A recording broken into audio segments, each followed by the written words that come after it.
A 747 plummets towards the Pacific Ocean. People just popped up like popcorn.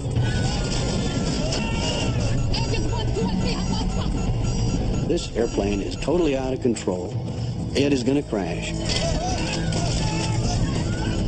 In 2 minutes, China Airlines Flight 006 drops 10 kilometers through the clouds. Airspeed 270, 280, 290. The plane begins to tear itself apart as it spirals towards the sea. I closed my eye. I thought I was gone. Altitude 15,000 feet, 12,000 feet, 10,000 feet. Emergency, emergency.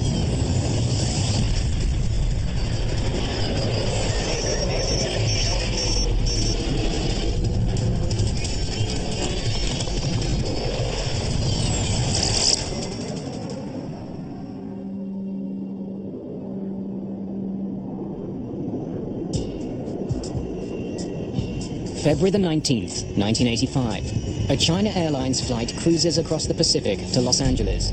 At 12,000 meters, it's racing towards the dawn. For the passengers and crew on board, it's past midnight. A two-man relief crew is in charge of the plane as it sails above the ocean on autopilot. The main crew gets several hours off in the middle of the trip, so they're rested for the landing.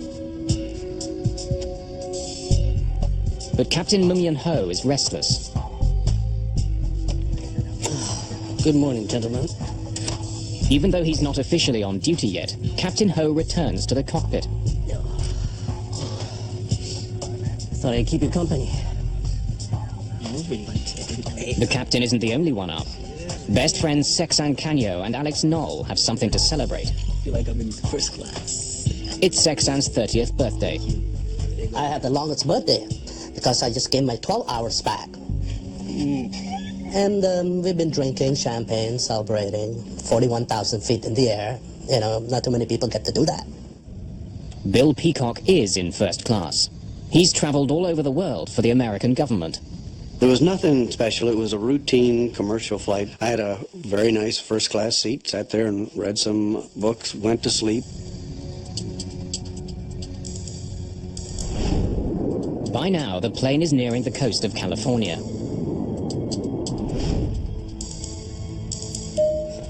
Good morning, ladies and gentlemen. We will shortly be serving you breakfast. For those of you who wish to adjust your watches, the local time in Los Angeles is now 7 a.m. Sleep well? Very well, sir. Thank you. Good morning, Captain. After their 5-hour break, the flight crew is reunited in the cockpit. Soon after, the plane runs into some stiff winds. Ladies and gentlemen, this is your captain speaking. We're experiencing some light air turbulence. Please fasten your seatbelt. The autopilot is set to keep the plane flying at 470 kilometers an hour. But with the wind blowing hard, it's increasingly difficult to maintain the speed. For the crew, the bumpy ride suddenly gets more worrying. Engine 4 is giving us weak thrust. There's a problem with one of the engines. The flight engineer throttles up the engine, but it doesn't respond. We're losing speed. Back in economy, Sexan Canyo has also noticed something. You notice the light in that wing isn't flashing anymore. So what? I thought there was some light blinking at the tip of the wing. Looked like a cone. But when I look back this time, I didn't see no cone. Oh, the light in that wing's still flashing. I think you had a few, buddy. Have a seat. In the cockpit, the strange situation suddenly gets much worse. Engine 4 flamed out. The fourth engine stops working completely. Take a look at engine out procedures. Work out a 3-engine cruise altitude. Yes, The problem with the fourth engine isn't a complete surprise. At the pre-flight briefing, Captain Ho was told that a repair crew had worked on engine 4 before the flight. Perhaps the engine still wasn't working properly. We had a snag advisor on engine 4 before we took off. Listen, maybe that's it. Without the fourth engine, the plane continues to slow down. Airspeed 240. Call Oakland Center and request a lower altitude. Oakland Center. Dynasty 006, requesting new altitude. Dynasty 006, stand by.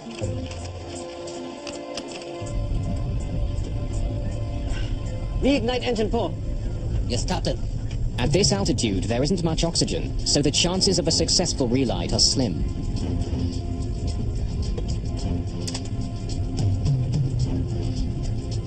No response. As the crew try to restart their engine, their plane slowly begins to roll to the right. Dynasty 006, you're cleared to flight 240. We're banking right, Captain. Airspeed 230. As the plane continues to turn and slow down, it's in danger of stalling. Altitude hold off. Nose down. Hoping to increase his speed, Captain Ho tries pushing the plane's nose down. Nothing the crew does seems to help. Their jet is banking more and more steeply. Dynasty flight 006, Oakland Center, how do you hear me? Airspeed 220. We're banking right, Captain. I'm disengaging autopilot.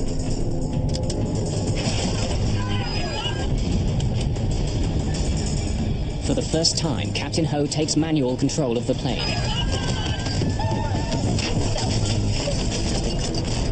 He struggles with the controls, but the plane has veered into thick cloud, and he can't see the horizon as he tries to keep his jet level.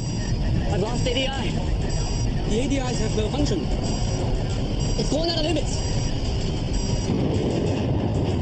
Just minutes after their fourth engine stopped working, the China Airlines flight suddenly stalls and begins falling from the sky.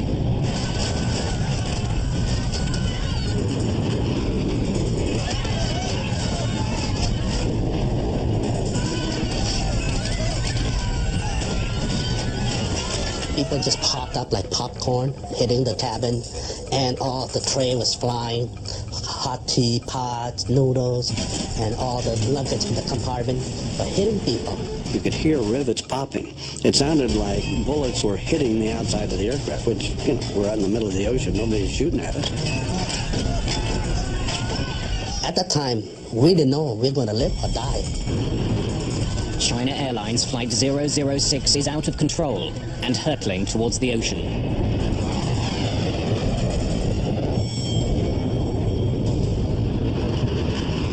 A China Airlines jet is tumbling out of the sky. After losing power to one engine, the jet is spinning out of control.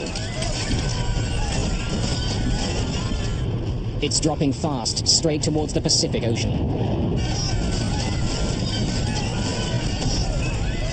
You can see the stewardesses, all these people who didn't have their seatbelt on, they were flying.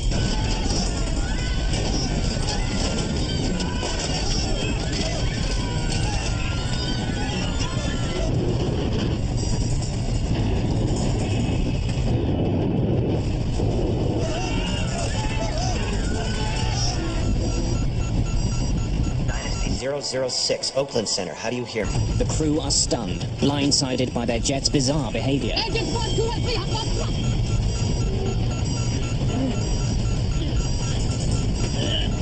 No response, brother. Dynasty 006, Oakland Center, how do you hear me?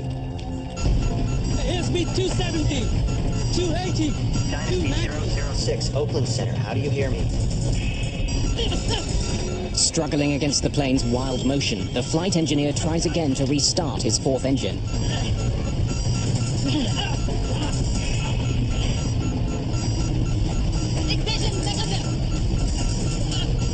The G-forces are so powerful that the flight engineer is pinned to the control pedestal. Dynasty 006, Oakland Center, do you copy? You need to see this. In Oakland, air traffic control spots the plane's sudden descent. In a matter of seconds, the plane falls almost 3,000 meters. Altitude 370, 360, 350. In the cabin, the G-forces are punishing.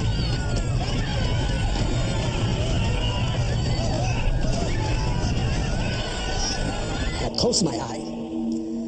I thought I was gone. I thought the plane just blew up in the mid-air. The plane is about to exceed its maximum speed. Approaching VMO. tumbling madly through the clouds, the 747 finally starts to pull out of its nosedive. As the plane rights itself, the G-forces change direction. The passengers are pressed to the floor, feeling 5 times their normal weight. I remember looking over at this dignified, older Chinese gentleman who was sitting across the aisle from me. And his face was being contorted like this, like he was lying on his side in a wax museum in a fire. I mean, his face was just all contorted. As the crew struggles to regain control of the plane, it begins to slow down. Airspeed 180 knots and falling. Dynasty 006, Oakland Center. How do you read me? Airspeed 140 knots and falling. The jet is still dropping, but not as fast. This could be the crew's chance to regain control. I knew we were really in trouble because G-forces, instead of being horizontal, started moving around to the vertical. So we were being pushed down into our seats instead of sideways. As their speed continues to fall, the flight engineer reaches desperately for the engine throttles. Airspeed 80 knots and falling. But the engines don't respond. No response. The engine is flamed out. After tumbling 3,000 meters in 30 seconds, the jumbo jet plunges again into another free fall.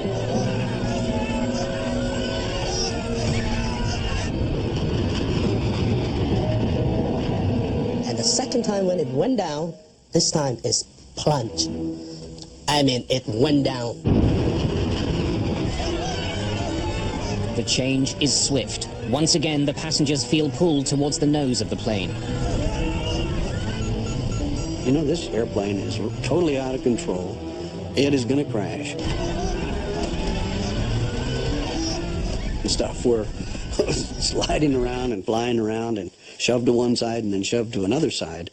So it was kind of like being on a boat that gear is broken loose and it's just going back and forth with the waves. Ugly.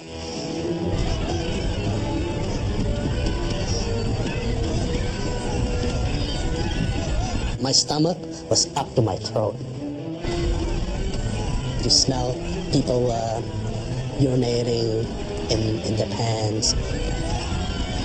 I really made peace with the Lord.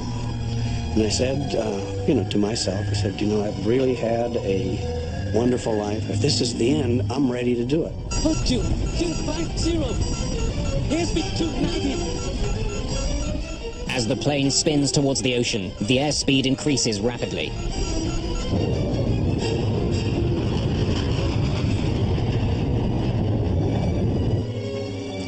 Dynasty 006. With the crew struggling to control the plane, 6 separate calls from air traffic control go unanswered. The stress of the dive tears the landing gear doors off the plane. In less than a minute, the plane drops 6 kilometers. He said, "I love you, man." I told him, "I love you, man." And we said goodbye to our wife. And he said something about his belonging. He gave all his belonging to his wife. And that's when we just start pushing our chair back together. Altitude 15,000 feet. With no visible horizon line, Captain Ho doesn't know which way is up. With SBMO. Without a reference, he can't stop the plane from spinning. Emergency. Emergency. After blindly plunging thousands of meters, the plane finally breaks free from cloud. And when this thing was falling down, it looked like you have a magnifying glass and you went like that, and all of a sudden the white water break coming closer and closer, faster and faster. It's like incredible, and we thought we were going to die. Altitude 12,000 feet. As he struggles for control, Captain Ho has only 30 seconds before his crippled plane smashes into the ocean.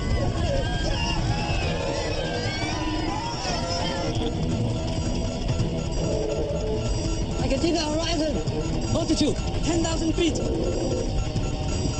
For the first time since beginning his harrowing descent, the captain can now use the horizon line as a reference in leveling the plane. As he tries to pull the plane out of its dive, the passengers pay the price. Their bodies are forced into their seats, battered by another dramatic change in direction.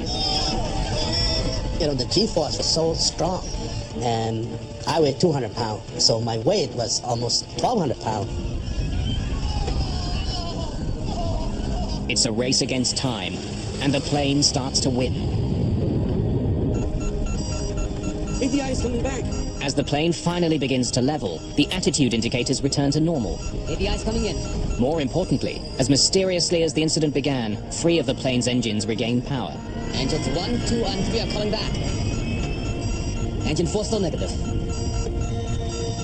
Reignite engine 4. Yes, Captain.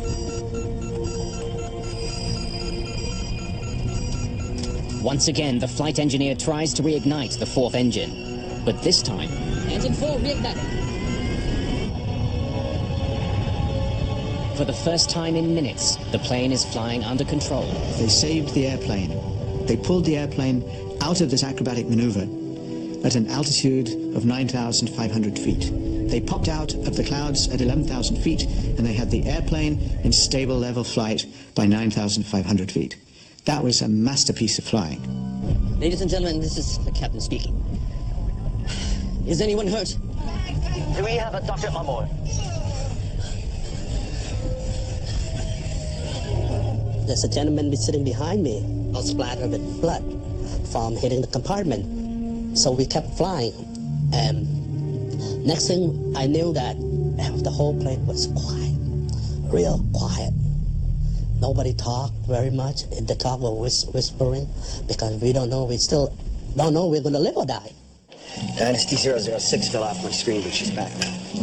A new controller, Brian Campbell, has taken over control of Dynasty 006. Dynasty 006, Oakland Center, do you hear me? Can you fly the plane? 006, we are flamed out. We are... Emergency. We are 9,000. 9,000. Roger, roger. We have radar contact. Oakland Center, Dynasty 006, we can control the aircraft. Roger, roger. Less than 10 minutes after the start of their problems, everything seems normal again. Request radar vector to return to course. There really is nothing I can do to assist. He's the pilot. He's flying the airplane. I'm going to give him a safe altitude to descend to. I'm giving him a destination. It appeared to me that he was well in control of his aircraft.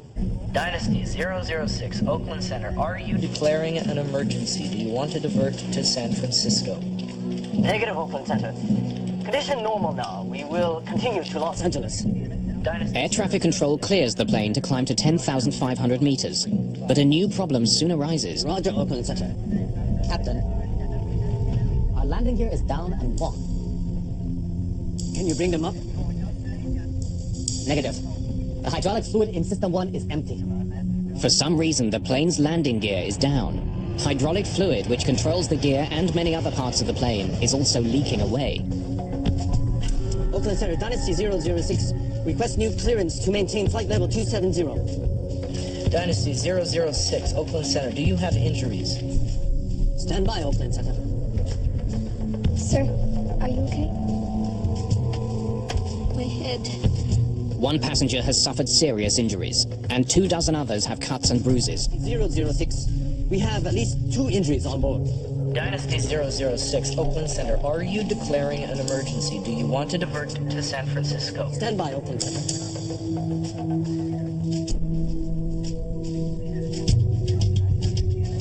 Oakland Center, Dynasty 006, we're declaring an emergency. We request a direct route to San Francisco. Well, they cleared all the other airplanes out of the way. They gave him clear runway, so nobody was waiting. Didn't have to wait for anybody else. He went straight in for a landing. Dynasty 006, Oakland Center, you are now cleared. You are free to descend at pilot's discretion. Captain Ho not only has injuries on board, the plane itself has been severely damaged. His rear elevators, which help control the altitude of the plane, don't seem to be working. Without them, landing his jet safely will be extremely difficult. The problem is, it's a very big airplane and it responds very, very slowly, and you just might not do it before you run out of air. You might hit the ocean. What you need is a very cool head. Captain Ho must now land using varying amounts of engine thrust. After pulling the plane out of its terrifying dive, if he makes one mistake, Flight 006 could still end in disaster.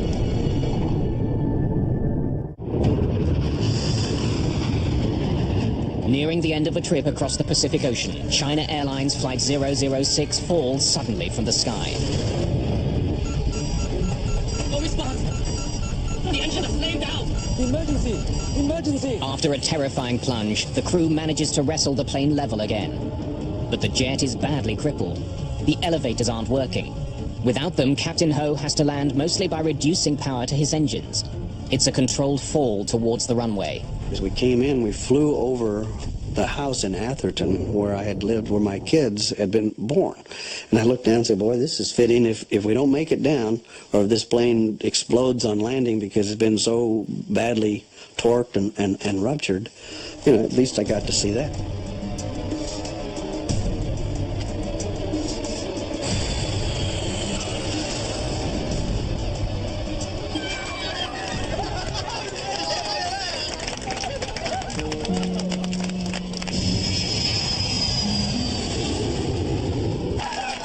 He made one of the best landings I've ever seen. I mean, it was just perfect touchdown.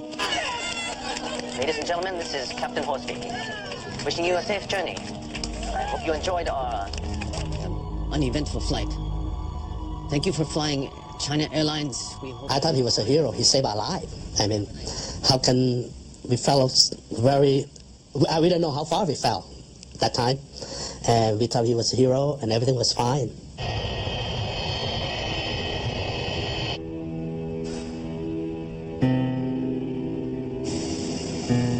On the ground, the full extent of the damage to the plane can be seen.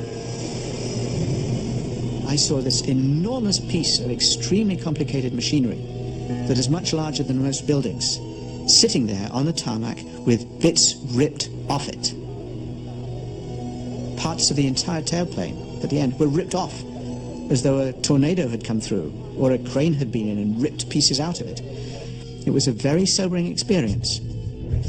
It's clear why the crew had such a hard time landing the plane. Enormous chunks of the tail are missing, either torn off by the stress of the dive or crushed when the landing gear doors broke loose. If the damage had been much more severe, the crew wouldn't have been able to regain control of their jet. 24 passengers have minor injuries. Only one requires hospitalization, but is soon released. A near disaster was avoided. But what had gone wrong in the first place? The National Transportation Safety Board arrived that very day and launched their investigation. The cockpit voice recorder is sent to Washington, but it's designed to tape over itself every 30 minutes. None of what happened in the cockpit during the terrifying plunge from the sky remains. Without a cockpit voice recorder, we had to reconstruct what the crew said and how they interpreted things and what was going on in the cockpit to the best of our abilities with the other data that was available to us. A record of the plane's instrument activity during the flight has been captured by the flight data recorder. But again, the team runs into a problem. The flight data recorder experienced unprecedented stress during the dive. There were electrical interruptions too, which caused gaps in the recording. The FDR information will have to be recovered using painstaking techniques of reconstruction. It's a frustrating start to the investigation. Investigators begin with what they do have. Passengers and crew report that just before the failure of the jet's fourth engine, the plane flew through unexpected turbulence. Had this caused the engine to fail? Satellite weather maps revealed that there was indeed heavy air turbulence over the Pacific. But it wasn't severe enough to cause engine failure. The jet's 4 engines are tested and studied. Even after the horrific dive through the sky, they're found to be in working order. However, given the previous history of problems with Engine 4, it receives particular scrutiny. They had an anomaly with one of the engines. They believed that the engine had flamed out, or that there was something seriously wrong with the engine. The wear on a small throttle valve trimmer is measured.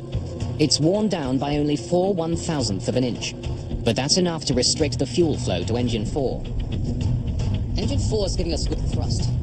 Investigators determined that at 12,000 meters, Engine 4 did indeed deliver weaker than normal thrust. It's known as a hung engine. The aircraft logbook reveals that Engine 4 had been written up on 2 previous occasions just the week before. Perhaps the engine wasn't properly fixed. which led to the China Airlines mishap. The NTSB decided to dig deeper into the history of maintenance on Engine 4. We had a snag advisor on Engine 4 before we took off. Maybe that's it. But after weeks of investigation, the NTSB concludes that the engine didn't need to be replaced. All the repairs were done according to the book. A faulty engine was not the cause of the accident. And even with the loss of one engine, the plane shouldn't have been in immediate danger. Engine 4 flamed out. A 747 is designed to fly on only 3 engines. The loss of thrust on a 4-engine airplane is a minor event. It's an event, you have to take care of it, but the airplane is easily retrimmed and the airplane will fly on 3 engines with no difficulty. We're banking right, Captain. Airspeed 230. The airplane is perfectly capable of flying. It's not as efficient because it's got this big, round, drag-producing device out there, not producing any thrust. But given that it's not going to get quite so many miles per gallon, otherwise it's perfectly flyable. Take a look at engine out procedures. Work out a 3-engine cruise altitude. Yes, Captain. There are standard procedures to follow in the case of an engine failure, but the crew of the China Airlines flight hadn't followed them.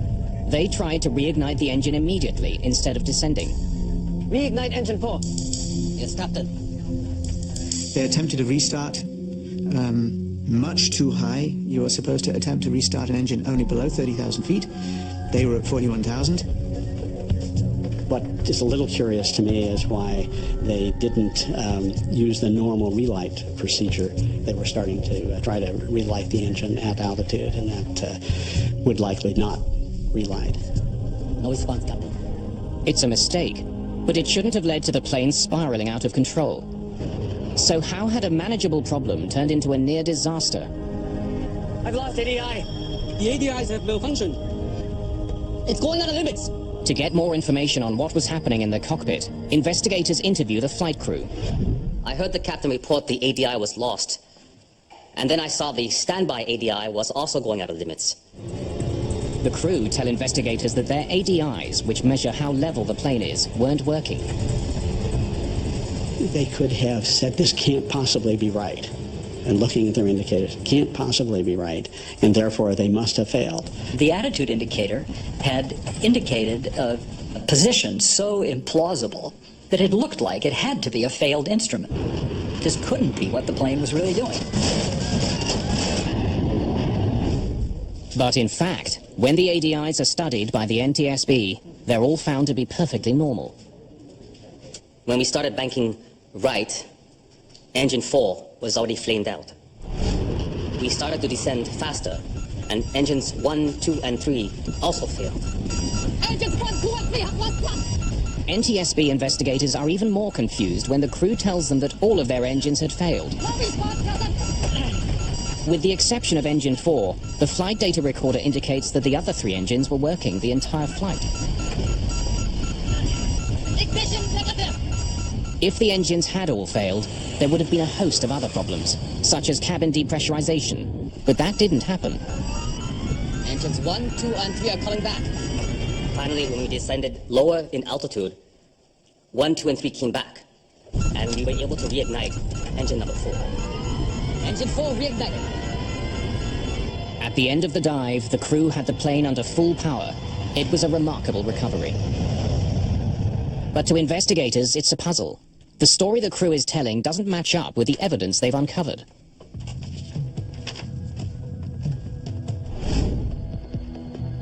After months of investigation, the NTSB team slowly pieced together a reenactment of the plane's near catastrophe over the Pacific. It includes information from the reconstructed flight recorder, personal interviews, and the air traffic control transcript. When the work is complete, there's only one conclusion. Apart from a problem with a small valve, there was nothing wrong with the 747 before it plunged from the sky. In fact, it was the crew that made a series of fateful decisions that almost crashed the plane. Just after 10 o'clock Pacific time, engine 4 starts to lose thrust. Engine 4 is giving us weak thrust. The flight engineer struggles to fix the problem. But investigators discover that he doesn't take one of the most basic steps he should have. He leaves the engine's bleed air valve on. The bleed air valve takes air generated by the engine to help cool the plane. When an engine isn't working properly, the valve is supposed to be closed, so the engine can use all available air to restart. It's a little puzzling that the flight engineer didn't shut off bleed air. And in my mind, the most likely reason for it is that he didn't expect to be told to restart the engine at 41,000 feet. And so when the captain instructed him to try some restarts, he just kind of wasn't ready with his checklist. He was doing something out of order. And that's why it didn't occur to him to shut down the bleed air. The end result is that the engine, which is slow to start, won't start at all. Unwittingly, the flight engineer has started a ticking clock. Engine 4 is slowly losing its ability to stay lit. We're losing speed. With more engine power on the left wing than the right, the China Airlines flight begins turning. In order to keep it from turning to the right, the proper thing to do would have been to step on the rudder. That would have produced a twisting force, so to speak, that would have overcome the imbalance of the engines. But instead of adjusting the rudder himself, Captain Ho continues to let the autopilot fly the jet. The autopilot is designed not to move the rudder. The autopilot can adjust the ailerons and spoilers on the plane's wings, but these flaps aren't strong enough to overcome the imbalance that the plane is experiencing. Without the help of the rudder, the plane's turn becomes steeper and steeper. Now, it's possible that he'd forgotten that the autopilot didn't use the rudder. He may have been assuming all along that the autopilot was just flying the airplane the way a human being would have, which it wasn't. Engine 4 flamed out. Investigators discover that after losing power to his fourth engine, Captain Ho continues to leave the autopilot on. He doesn't take complete control of the plane. He doesn't adjust the plane's rudder with his left foot. Airspeed 240. He didn't use the rudder to compensate for the lack of thrust on the right outboard engine. The airplane started to lose speed, and one thing led to another, and in the end, it was really that little error of airmanship, the failure to step on that left rudder pedal, that triggered everything else.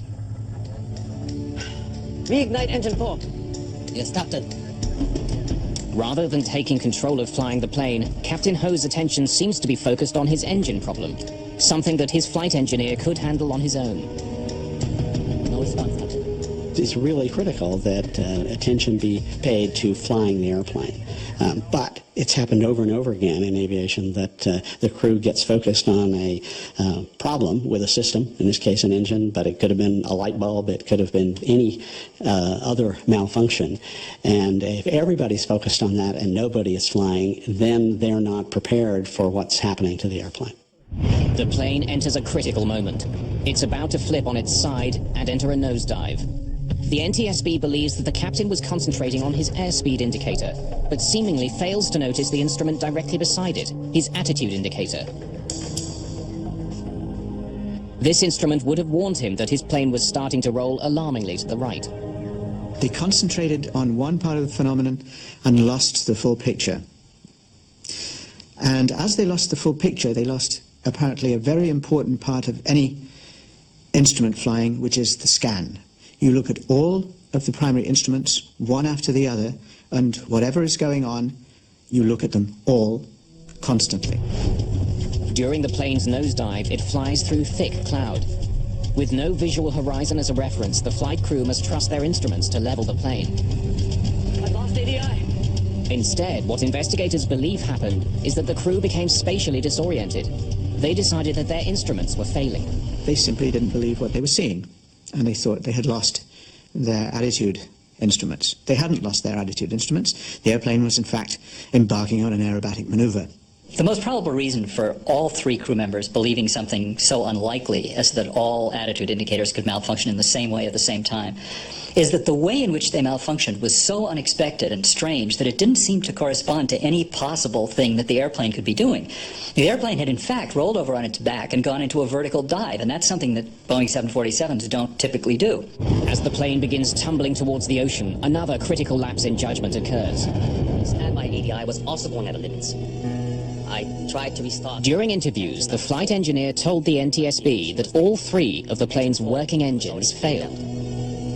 We started to descend faster, and engines 1, 2, and 3 also failed. But the flight data recorder shows that, in fact, they were still working. In the heat of the crisis, the engineer had made an enormous mistake. Engine 1, 2, and 3 have lost thrust. The investigation reveals that as the plane fell, the thrust in each engine was indeed reduced dramatically. But the cause wasn't engine trouble. The engine throttles had been lowered to idle in an attempt to slow the furious fall of the jet. It was something the engineer missed in the chaos of the dive. You can understand why the flight engineer might have been confused about this situation if he had not seen the captain pull the power to idle on the engines. He would reasonably assume that the fact that they went to idle was a problem rather than intentional. Investigators also believe that they know why the engines didn't give the crew more power when the engineer tried to throttle them up. The cold temperatures at 9,000 meters would stop them from responding quickly. No response, Captain. But in the heat of the moment, the engineer could have taken their slow response as another indication that they failed. The NTSB discovers that indeed gauges in the generator panel behind the engineer show that the three engines were still firing. Ignition negative. But the gravitational force became so powerful, the engineer couldn't look back. After months of painstaking recreation, the NTSB investigators believe they understand what happened inside the cockpit of China Airlines Flight 006. But what they don't understand is why. The crew's medical records are examined. Was there something wrong with the captain that might explain the bizarre behavior? Nothing turns up. You know, it wasn't just the Three Stooges who, won a trip on a 747 or something. It was a trained crew, highly experienced, thousands of hours. How could an experienced crew make so many fundamental mistakes? The investigators find the answers in the hours before the incident. What they uncover is a potential danger that affects pilots around the world.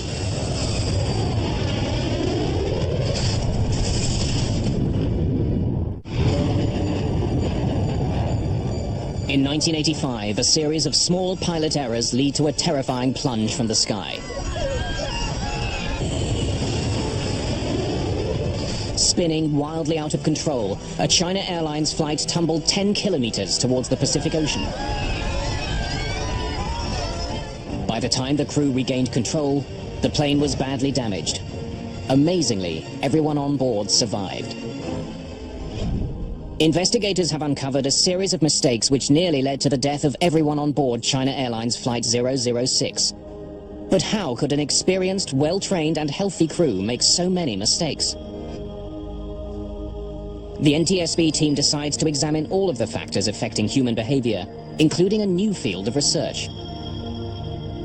For the first time, as far as I know, in a report, the circadian rhythms, the biorhythms, the day and night functioning of the body was seriously taken into account as a possible explanation of why an extremely experienced Boeing 747 captain didn't notice things that to other pilots might have seemed obvious, such as the fact that his airplane was busy flipping on his back when he was attempting to deal with an engine problem.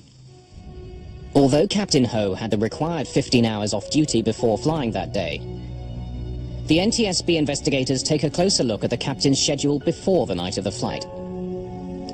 I do not think I was fatigued.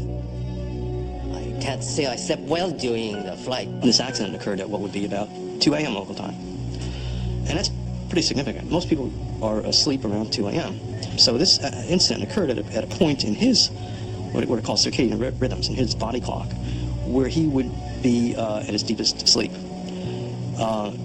I remember also that he had gone back into the crew rest area on the 747, and he said he'd rested for 5 hours and slept for 2. But another thing I remember from his interview is he said, you never really sleep well on the airplane. Captain never sleep well during the flight. I worked many years for this airline, but I never had this problem before. That seemed like a very true statement. It's hard to get a really solid sleep on the airplane, particularly if you're the person in command, as he was. So, putting it all together, we saw this was an experienced crew, a qualified crew, and they were flying on a schedule that would make them susceptible to some of the negative or adverse effects of fatigue. During 6 flights in the previous 6 days, Captain Ho had covered a total of 18 time zones. Thought I'd keep you company. The NTSB research suggests that desynchronisis, or jet lag, may have been a cause. And I think all these factors certainly would have contributed to his being performing at less than his full potential at the time.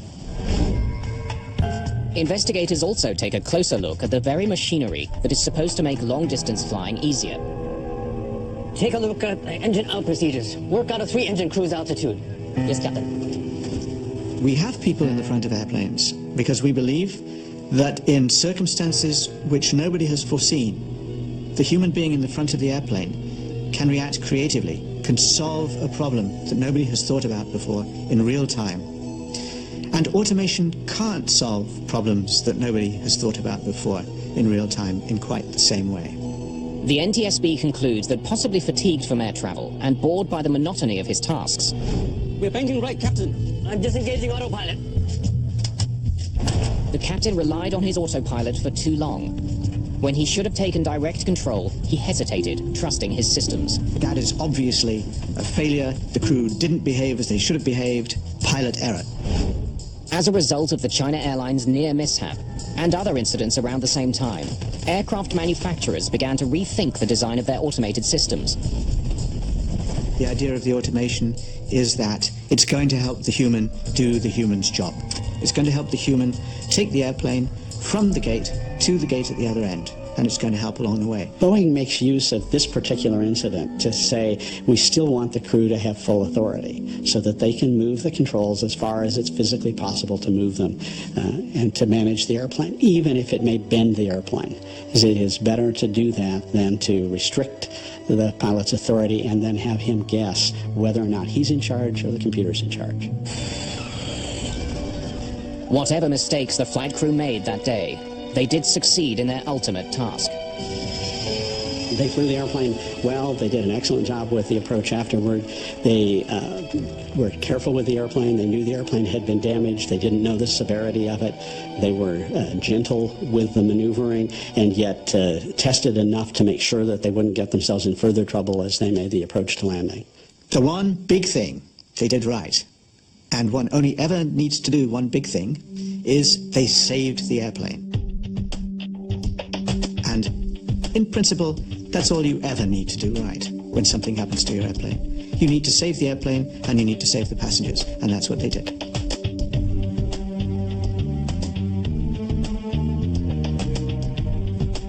How can you forget something like that? That I survived through that.